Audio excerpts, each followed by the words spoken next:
minus 71 degrees Celsius. It is a cold so absolute that it freezes breath before it leaves your lips. In the desolate wilderness of Yakutia, Siberia, this temperature isn't just weather, it is a death sentence. But on January 14th, one woman was left in this white hell, tied to a birch tree by her own flesh and blood. She should have died in minutes.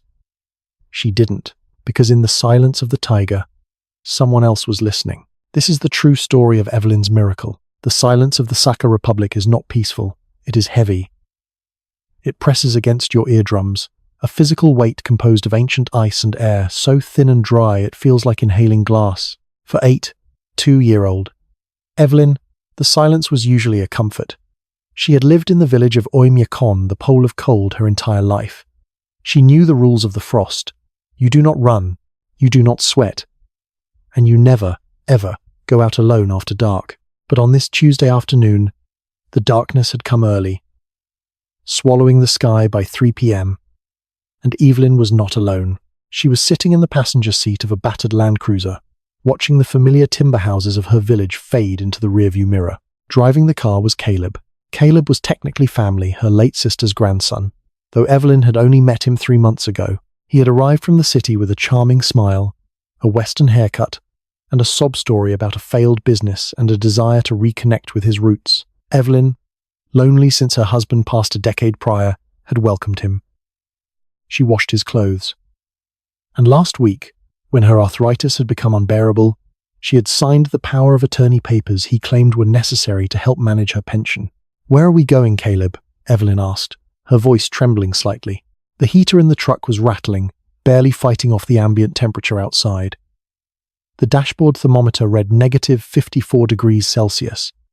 It was dropping. "Just a shortcut to the clinic in Tomtor," Caleb said. He didn't look at her. His knuckles were white on the steering wheel. "The main road is blocked by a drift." "Don't worry, Auntie," Evelyn frowned. She knew these roads better than the lines on her own palms. There was no shortcut through the Black Forest. This was the logging trail, an abandoned route that led nowhere but deep into the taiga, toward the frozen banks of the Indigirka River. "Caleb, turn around," she said, a sudden, sharp instinct piercing through her confusion. "This isn't the way." Caleb didn't answer. He pressed the accelerator. The truck lurched over a frozen rut, jarring Evelyn's spine. "Caleb!" He slammed on the brakes. The truck skidded to a halt in a clearing surrounded by skeletal birch trees. The headlights cut through the swirling ice fog, illuminating nothing but endless, suffocating white. "Get out," Caleb said. His voice was flat, devoid of the charm he had worn for 3 months. "What? I said get out." He reached across, unbuckled her seatbelt, and shoved the door open. The cold rushed in like a physical blow, instantly freezing the moisture in Evelyn's nose. She scrambled, terrified, her felt boots slipping on the icy metal step. Caleb was around the hood in a second. He grabbed her arm, not with the gentle grip of a grandson, but with the brutal force of a stranger. He dragged her through the knee-deep snow toward a thick birch tree about 10 yards from the trail. "Caleb, please!" "What are you doing?" Evelyn screamed, but the cold air snatched the sound away. She was small, frail, bundled in her heavy coat and shawl, no match for a man in his 30s. He shoved her against the rough bark. From his pocket, he pulled a length of yellow nylon rope. "The house is already under contract," he muttered, almost to himself, as he whipped the rope around her waist and the trunk. "But if you're found at home, the autopsy takes weeks. They freeze the assets." The realization hit her harder than the frost. It wasn't just a robbery. It was an execution. "You can have the house," she wept, her tears freezing on her cheeks instantly. "I'll die in minutes." "That's the point," he said. He tightened the knot. He didn't look her in the eye. He couldn't. He checked her pockets, taking her phone and her mittens. He threw the mittens into the deep snow, far out of her reach. "Goodbye, Auntie." He turned and walked away. The snow crunched loudly under his boots. "Crah, crah. Caleb! Caleb, please!" The heavy door of the Land Cruiser slammed shut. The engine revved. Evelyn watched through the haze of her freezing breath as the red taillights flared, then grew smaller, and finally disappeared into the swirling white void. She was alone. The silence returned, heavier than before. Evelyn struggled. She pulled at the ropes, but her arthritis-riddled hands were already going numb without the mittens. The nylon bit into the wool of her coat. She looked at the sky. No stars, just a crushing, oppressive blackness.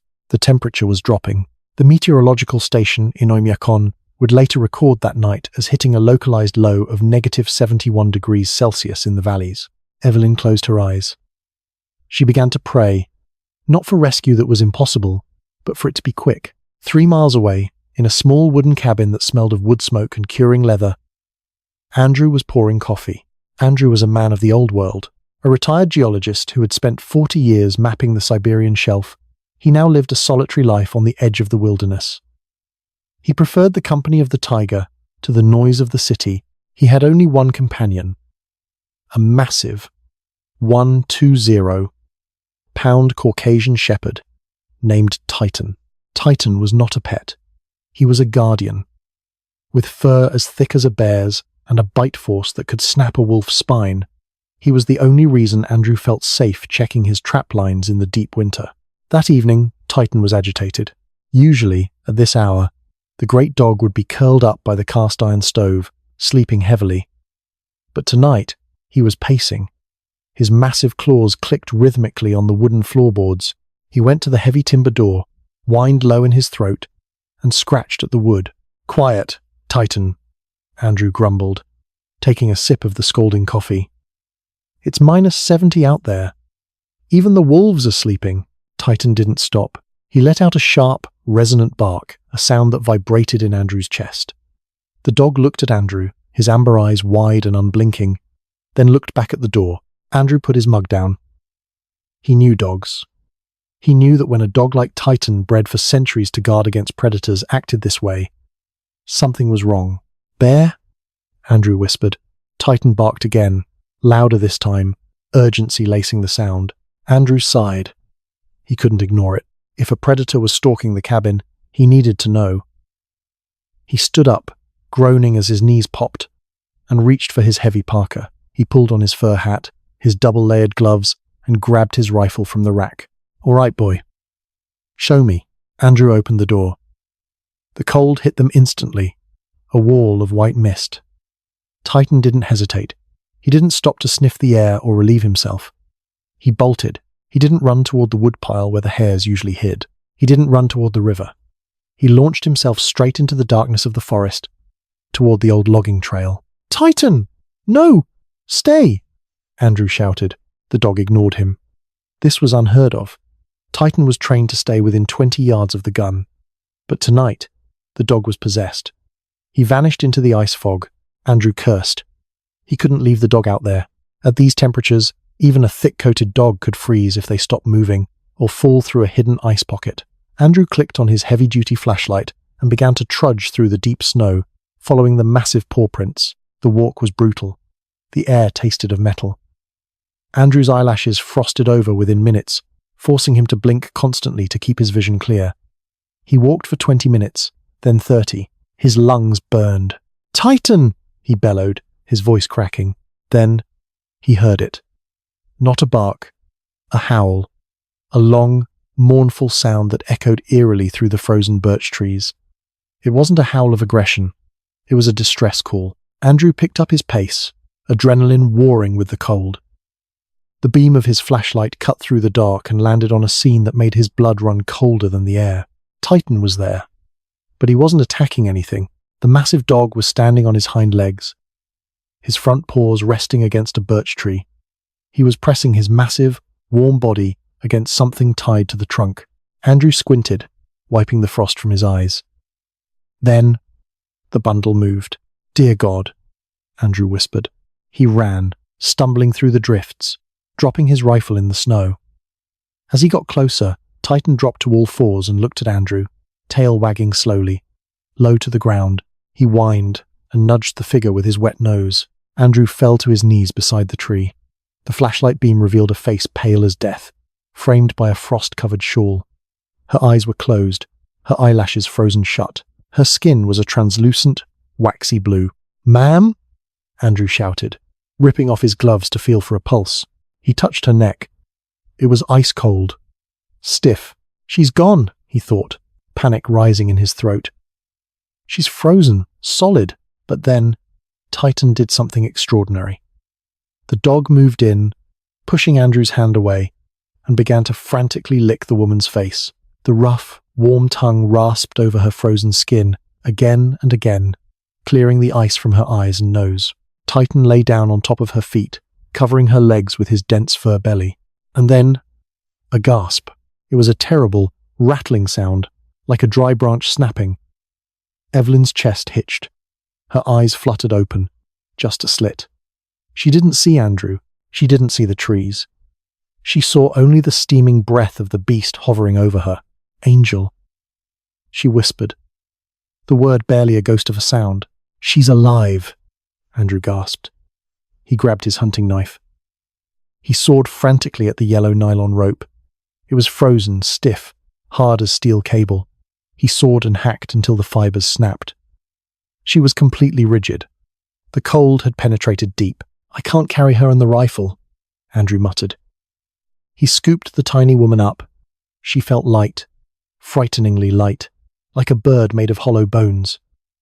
He wrapped his own outer parka around her, leaving himself exposed in just his wool sweater and undershirt. You stay with me, Andrew commanded, shouting into her ear as he began the trek back. Do not go to sleep. You hear me? Fight it! But Evelyn didn't answer. Her head lolled back against his shoulder. Her breathing was becoming intermittent, long pauses of silence, followed by shallow, desperate gasps. The journey back to the cabin was a nightmare. Without his parka, the cold began to claw at Andrew immediately. His arms screamed in agony. The snow felt like quicksand. Every step was a battle against the desire to just lay down and rest. Titan stayed at his heel the entire way, nudging Andrew's leg whenever he slowed down, growling softly as if to say, "Keep moving." By the time the warm yellow light of the cabin windows appeared through the trees, Andrew couldn't feel his feet. He kicked the door open and collapsed onto the floor, clutching the frozen woman to his chest. The warmth of the cabin hit them, but for Evelyn, the danger was just beginning. If done too fast, the cold blood from the extremities rushes to the heart, causing cardiac arrest. Andrew knew this. He dragged himself up. He didn't put her by the fire. He laid her on the cot in the corner, away from the direct heat. He began to strip the frozen clothes off her body, the coat that was stiff as a board, the icy shawl. Her skin was mottled, purple and white. Titan jumped onto the cot. Usually, this was forbidden. But Andrew didn't stop him. The giant dog curled his body around Evelyn's torso, essentially becoming a living blanket. The dog's body temperature, higher than a human's, was the perfect, gentle heat source she needed. Andrew grabbed his satellite phone. His fingers were so numb, he could barely press the buttons. He dialed the emergency number for the regional rescue service in Yakutsk. "This is Station 4, a voice crackled. "I have a woman," Andrew rasped, his teeth chattering uncontrollably. "Severe hypothermia. Barely conscious. I need a medevac chopper. Now, sir, in this weather, nothing flies. It's -70. The hydraulics will freeze. She will die," Andrew roared. "She was tied to a tree. This is attempted murder. If you don't come, she dies." There was a silence on the line. "Yes. Tied like a dog. Send the chopper." Andrew dropped the phone. He looked at the cot. Evelyn's eyes were open again. She was staring at the ceiling, shivering violently now, a good sign. It meant the body was trying to generate heat. Titan rested his massive head gently on her chest, his eyes watching her every breath. Andrew grabbed a blanket and sat by the bed. "Who did this to you?" he asked softly. Evelyn's lips moved. It took 3 tries before the word came out. "Caleb." Andrew didn't know a Caleb. But he looked at the sheer terror in the old woman's eyes, and he made a silent vow. Whoever Caleb was, he hadn't accounted for 2 things: the resilience of a Yakutian woman and a dog named Titan. And the night was far from over. Inside the cabin, time seemed to freeze alongside the windows. The only sound was the crackling of the larch wood in the stove and the ragged, shallow breathing of the woman on the cot. Andrew sat on a wooden stool, his eyes burning with fatigue, watching the rise and fall of Evelyn's chest. Every few minutes, he would gently touch her cheek. It was warming up, but the color was wrong, a sickly, mottled grey.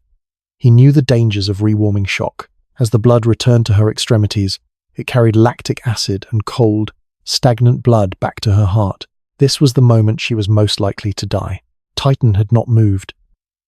The great dog lay curled around Evelyn, his heavy head resting near her shoulder. Occasionally, he would let out a low, vibrating whimper and nudge her hand with his wet nose, as if checking she was still there. It was a level of devotion Andrew had never seen, even from a breed known for its loyalty. It was as if the dog understood the cruelty she had endured and was determined to balance the scales with pure love. Outside, the wind began to howl, dropping the wind chill to a staggering -80°C. The satellite phone buzzed. Andrew snatched it up. "This is Inspector Volkov," a gruff voice said. "Rescue 4 relayed your coordinates. The helicopter is grounded." The rotors would snap in this air. "She doesn't have time for a road crew," Andrew snapped. "We are sending a Trekkel," Volkov replied, referring to the massive, six-wheeled amphibious all-terrain vehicles used in the deep tundra. "It's the only thing that can move in this temperature. We have a medic on board. ETA is 2 hours. You have to keep her alive until then, Andrew. Do not let her sleep deeply.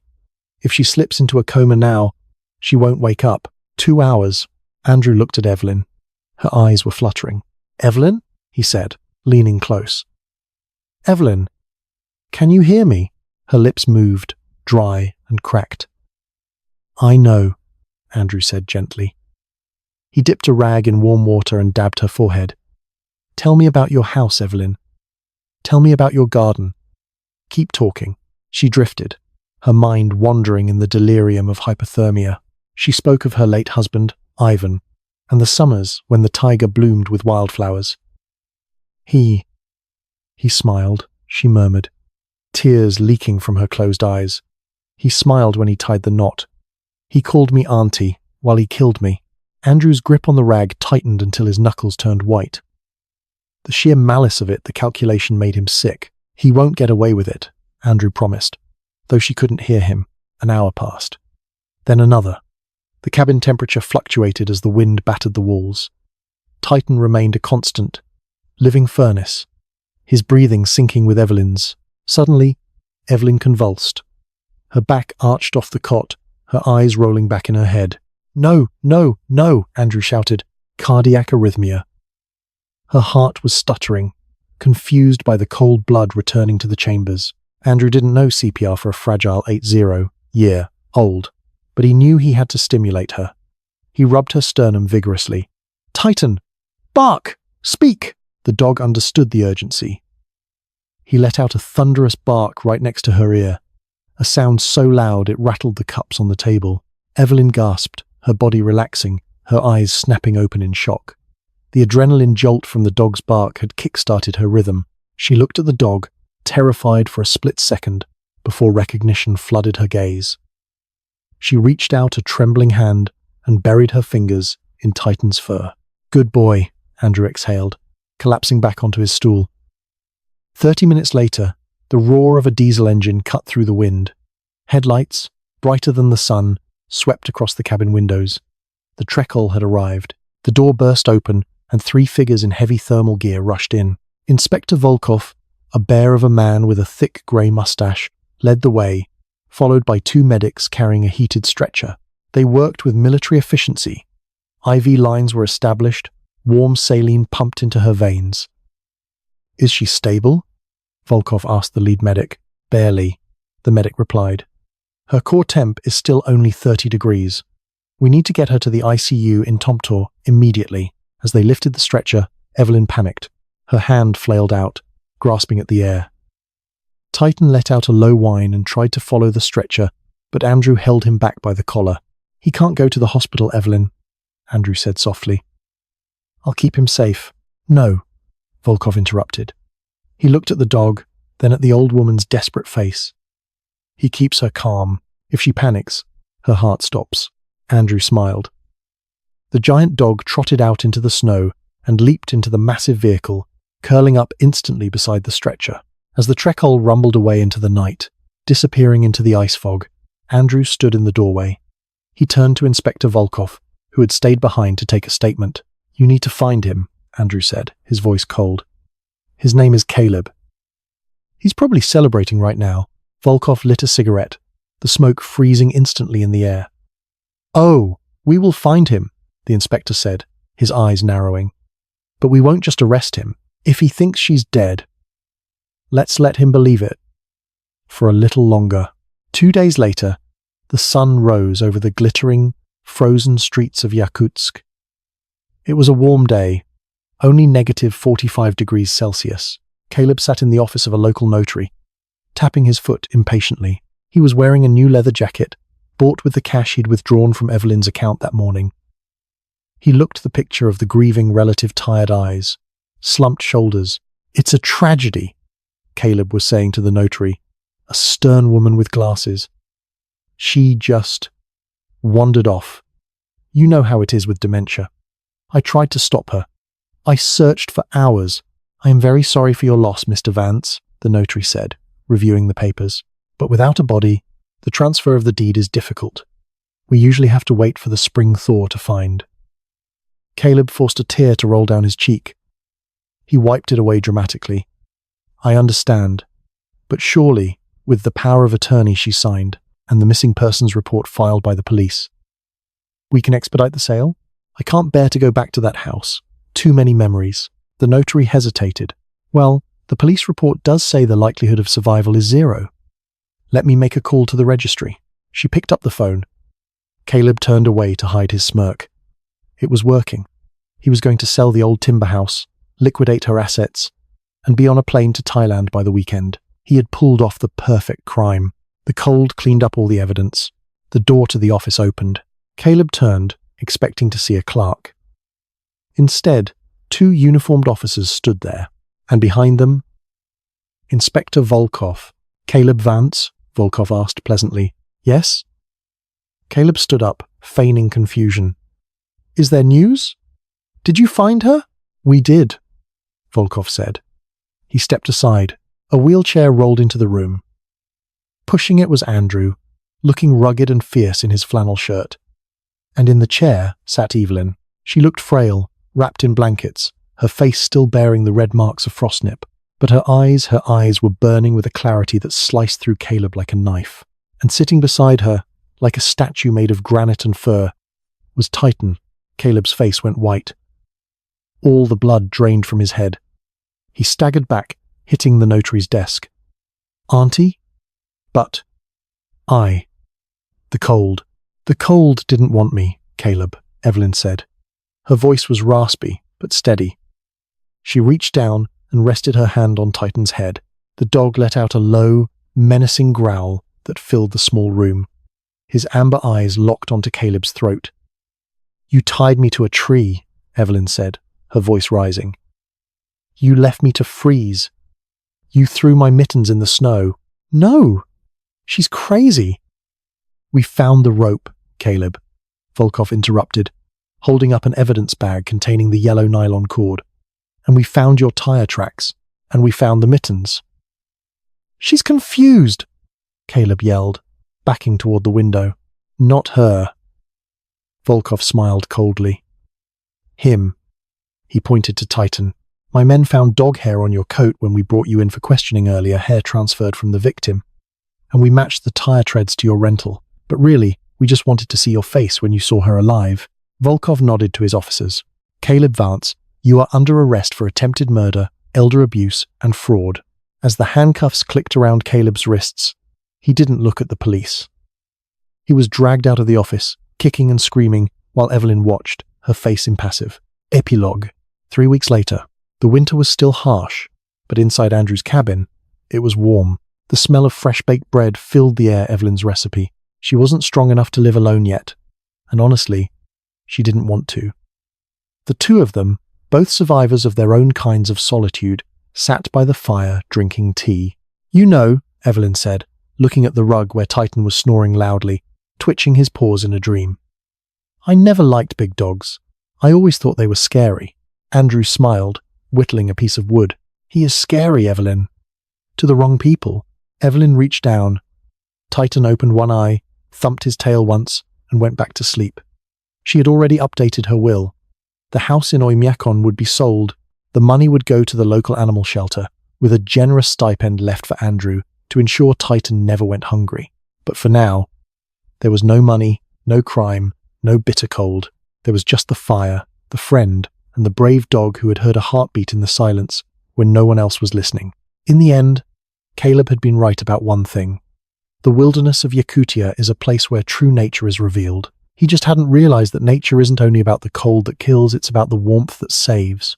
Evelyn recovered fully, a testament to the incredible resilience of the human spirit and the intervention of a four-legged guardian angel. Caleb is currently serving a 5-year sentence in a Siberian penal colony, a fitting end for a man with a heart colder than the ice he left her in. Titan, the hero of the hour, was awarded a Medal of Bravery by the local government and given a lifetime supply of steaks. It reminds us that sometimes help comes not from people, but from the souls who love us without condition. If this story touched your heart, please hit that like button. It helps us share Titan's bravery with the world. Don't forget to subscribe and turn on notifications so you never miss a true story of survival.